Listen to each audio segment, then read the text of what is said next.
Welcome to TIFF Live on the red carpet at Roy Thompson Hall. I'm Peter Knegt of CBC Arts. And I'm Malcolm Gilderdale, the managing content producer at TIFF. We're live on the red carpet at Roy Thompson Hall for the premiere of The Wife, and Glenn Close is here with us. She is. She's just arriving right now. And we are also live on Facebook, YouTube, and Twitter, and we're taking questions. So please comment below, and we will, ask Glenn Close whatever it is you'd like to ask her. But before we do that, we'd like to acknowledge the Mississaugas of the New Credit, the Haudenosaunee, and the Huron-Wendat, the original keepers of this land, for hosting us today and for hosting TIFF on their land every day.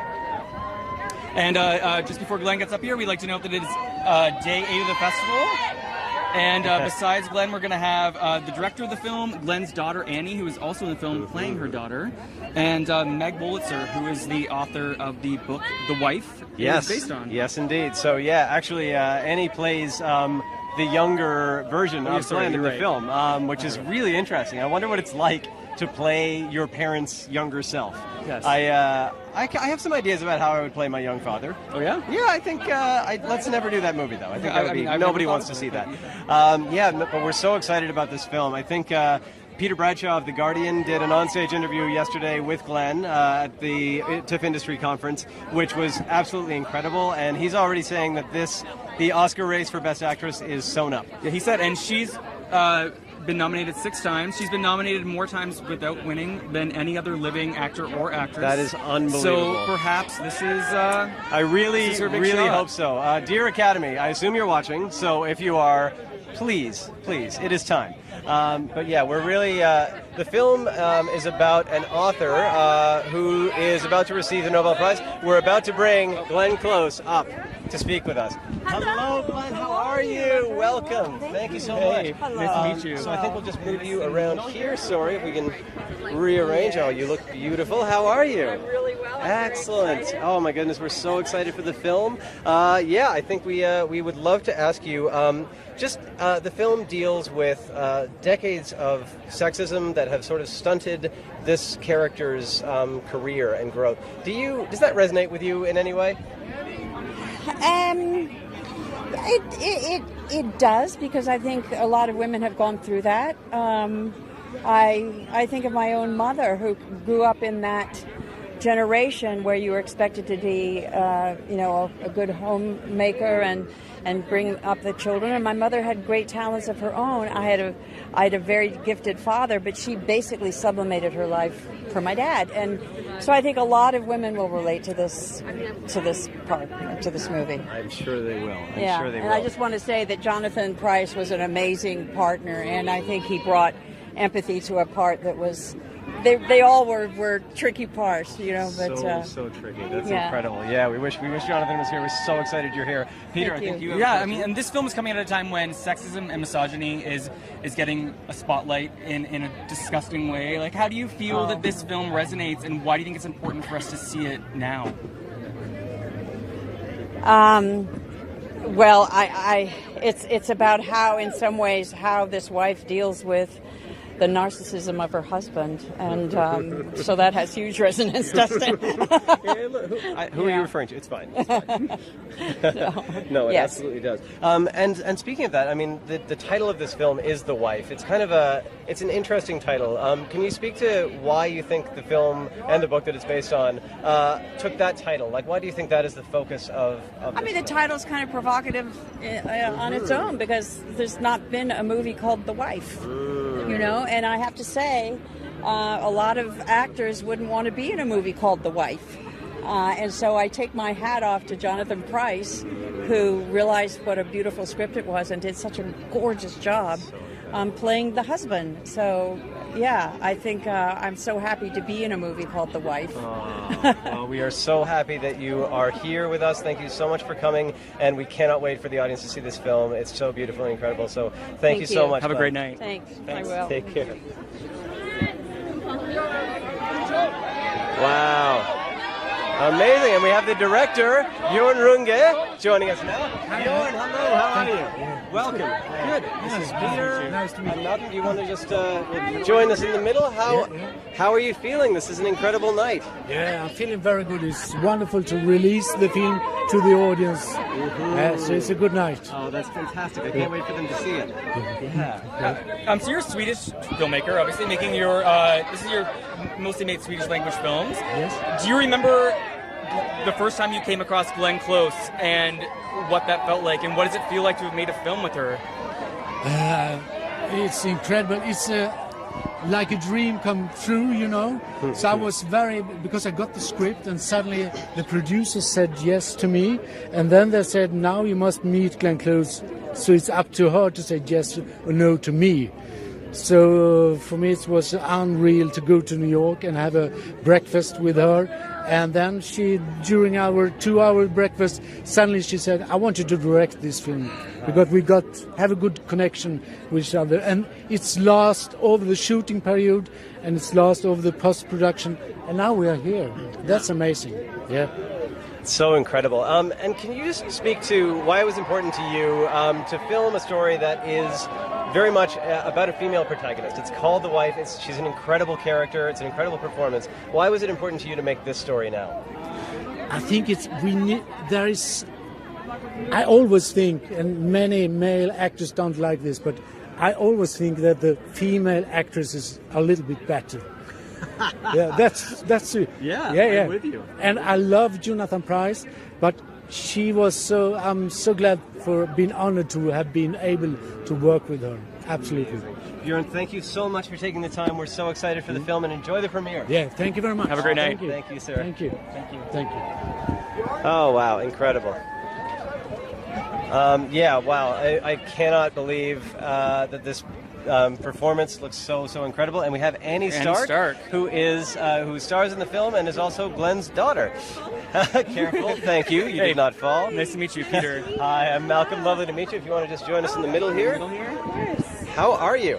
I'm so good. Amazing. This is amazing. Oh my God, it's so incredible. We're so excited to have you here with us. And I just wanted to ask, I mean, this is such an interesting performance for you. You played the younger version of your own mother. How did you prepare for that role? It was tough. No, I mean, I feel like I had a lifetime to prepare. No, it was a wonderful experience. It was truly a collaborative, effort. The character Joan is a character that we will always hold very close to our hearts, and we worked tirelessly. Sorry, I can't speak. I'm too excited. To create somebody who we both loved, and hopefully everybody else will love as well. So I know they will. That's incredible. Yeah. And what was the process like in terms of working with your mother to develop this role together? It was wonderful. I mean, it was fabulous. I mean, we really kind of let our creativities flow, and it was a character, again, that I can't say this enough. I mean, we truly loved her, and we, she was from both of us, truly, and I'm so happy to be here. I'm so happy that this character got us here, so. Congratulations. Thank you so much. Thank you. It's truly an amazing experience. It truly is, and this is just a general question, so I'm sorry, stalking your Instagram account, and I saw an amazing photo of you with Michael Keaton when you were a kid. Like, what has it been like? It's so, I love what you said, like, I have no idea what I was telling him. I was the weirdest kid, too. I have no idea what I was saying. But what was it like to grow up in that environment, just surrounded by all of these people? It was wonderful. All of those people are fabulous human beings, and it was just a true honor to be around them, and also to just be a weird kid around them. And poor guy just wanted to eat his bagel, I'm sure you were better than any bagel. Come on. I mean, debatable. Awesome. Well, thank you so much for joining us, Annie, and enjoy this night so much. Congratulations on the film. Hope you guys like it. Have a great night. Oh my God, we're so excited.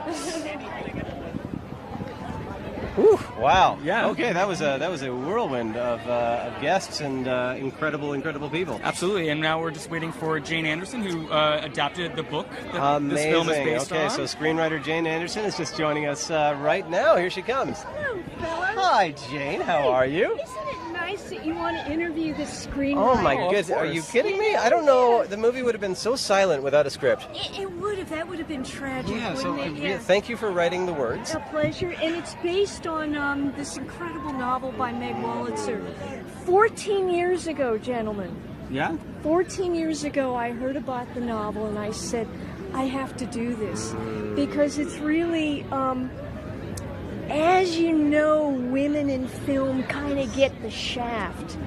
And Meg was writing about women in literature getting the shaft, and I thought, oh man, I got to do this. So were there challenges getting this film made? Because that what you just said is horribly true. 14 years. Right. We couldn't get American money. Do you know why I think? This is back in the early 2000s, right? It was 14 years ago. It was because it was called The Wife and not The Husband. And I think things have gotten a little better. Good. And it took a bunch of European money and producers to make it happen. Because the Europeans are a little better about it. Yeah. Wouldn't you say? Yeah, I mean, definitely. I think, it's... We at TIFF, I work at TIFF, and we've actually just been...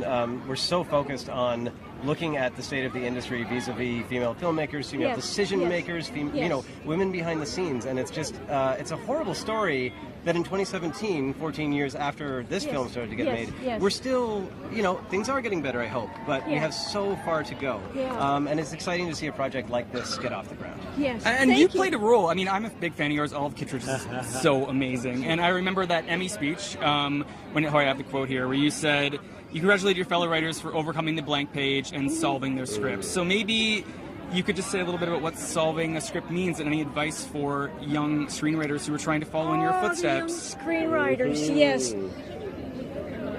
It's about adaptation or just solving. Yeah. It's just solving the script. All right, young screenwriters, please note, the first draft always sucks.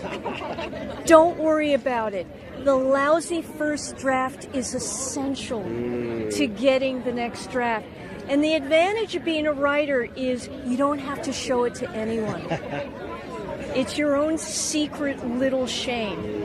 And then give it a rest and then go at it again. Well, they should absolutely listen to you because you know what you're doing. Thank you, gentlemen. Oh, thank you so much. We really appreciate you joining us tonight. We're so excited for this film. We're so excited it did get made. Yes. And, the early buzz around it is so incredible. Don't we love buzz? I'm a huge fan of buzz sometimes. Yeah. This seems like the good kind of buzz. All right. Awesome. Women in film. Women in film. Thank Here's you. to TIFF. Thank you so much. Have a great night. Oh wow, that was lovely. Yeah. Oh my God, the Olive Kitteridge speech was just so incredible. And we have Meg. We have Meg Wolitzer, the author of the book, The Wife. You are facing this way. Hi, I'm Malcolm. Lovely to meet you. Good. How are you doing? Oh, okay. Just doing a little head nice up. to meet you. Yeah. Congratulations. So, how does it feel to be here with the film version of this book that has been, it's obviously your baby in a way. So it is totally my baby, and I give my baby over to the world tonight. It's wonderful. The film is great. It's just sort of the icing on the cake for a writer to have her book made into a film, especially with actors like this and a screenwriter like Jane Anderson, a director like Björn. It's been really thrilling. And Jonathan Pryce. You write a book and you don't picture who the people are going to be played by. People always ask writers, do you imagine who it's going to be? And I never did. But of course, it's Glenn Close, right? I mean, is there anybody better in the world? No, I don't think so. No, not at all. They all should, basically the rest of them should sort of stop. Sorry, everybody else. Yeah, okay, you heard it here first. But There are no other actors. No, not at all. As a novelist, it's just a true treat because we're alone in a room all day, and now we get to be sort of out here and seeing this. It's really a wonderful thing to sort of see lines that you wrote suddenly read aloud by an actor. Yeah, it's a magic. Yeah. So, and this isn't the first time. I'm a huge fan of your book. This is Your Life, which Nora Ephron, the legend, adapted into a film. This is My Life in 1992. Carrie, with the late great Carrie Fisher, also in that film. What's the difference between that experience and this experience?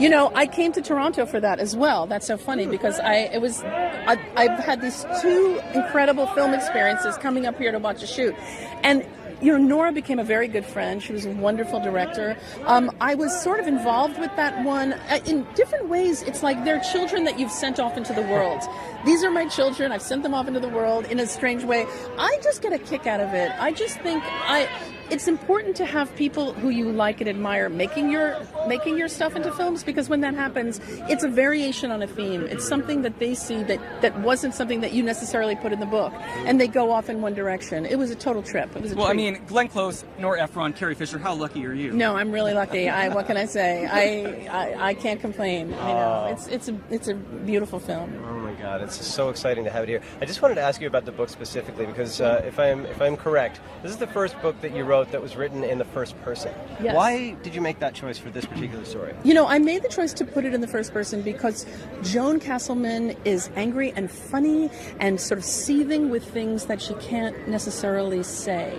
And I just thought, that's an interesting way to put it in first person. She's not every other person. She's not anyone you might meet. She's really a special person, and I wanted to give her voice, and Glenn absolutely continues that on the screen. That's amazing. Thank you so much for joining us, Meg. We're so excited for this premiere, and enjoy this night so much. Please. I'm so excited. Thanks very much. Lovely. Okay, take care. So nice to meet you. Thank you.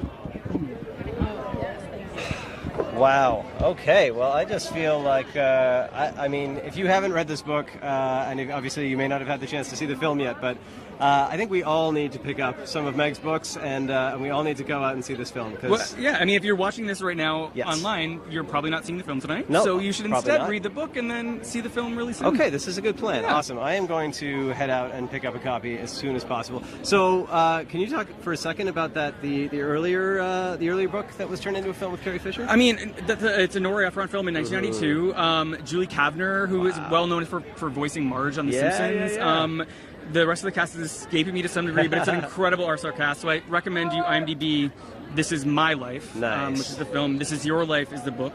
I love it. It's a really wonderful female ensemble film, book. Yeah, that's amazing. So just to speak to some of the other, there were some cast members who are not here tonight, unfortunately, including obviously Jonathan Pryce and Christian Slater. So we're very excited. But we do have Alex Wilton Regan, who is coming up to join us right now. Hi, how are you? Alex, nice to meet you. Hey, Peter, nice to meet you. Hi, how are you? Do you want me to stand in the middle? If you wouldn't mind. I don't mind at all. How are you? How are you feeling? I'm really good. Oh my God, we're so excited to have you in this film here. Oh, thank you so much. So what was it like for you working on this film and this project, and what do you think this film means at this moment? A film about a strong female protagonist. Good question. It was an incredible opportunity to work with Glenn and Jonathan Pryce, and I got to meet Annie and so on and so forth. I was unbelievably excited when I got cast, obviously, who wouldn't be? And it was really interesting because while we were filming, we found out that Hillary had lost. So it kind of all came back around, I think it's a really important project, and I'm thrilled with the reviews to date, and I wish everyone all the best with it. Oh, sorry, I keep hitting you. Don't hit the interview. No, I disagree with that rule. Okay. If they deserve it, I think it's totally No, fine. you don't. You have Awesome, yeah, so Peter. So, I mean, working with Glenn Close and Jonathan Pryce as your parents, yes. What was that experience like, and what did you learn from them on this set? I learned everything from Glenn and nothing from John. Oh, wow. No, I'm joking. Wow. Sorry, John is an old friend. We did a play together. So I have had the pleasure of working with him before and improving my craft. And obviously, they're two of the most incredible actors alive today. What's not to love? Stillness from Glenn. If you watch her performance, it's incredibly internalized and emotional and raw, but without necessarily throwing it all out there. So that's what I learned from Glenn. Yeah, and Max Irons. I have to give a shout out to Max, who played my brother and their son and has a huge part in the film as well. That's fantastic. Thank you. Yeah, absolutely. So, I mean, do you feel like you have gotten any tips on how to be a good parent or a bad parent from this film? Yeah, I mean, when you see the film, you'll realise, I'm very lucky in that I have a very close relationship with both of them. Right. Max gets a much harder time as their son. It's their sullen, angry son. Yes, it's their sullen, angry son. Absolutely. Listen, isn't that always the key? Listen and love, always the key to parenting, I guess. I'm not a mother yet. No. I think that's good general advice for all of us. I agree. That's fantastic. Well, thank you so much for joining us. Thank you for having us. Enjoy this night. It's such Thank a you very much. Night. Lovely to meet you. Take care. Bye-bye. Amazing. All right. Well, that was so Alex Regan, who plays the daughter of the two main characters in the film. As she said, Max Irons plays the son, who is kind of following in his father's footsteps and attempting to be a writer and not enjoying his father's lack of approbation for his writing, which, that must be a painful situation. Absolutely, I can't imagine. Well, this has been incredible, Peter. I cannot believe that we just met Glenn Close and that amazing cast and amazing writers.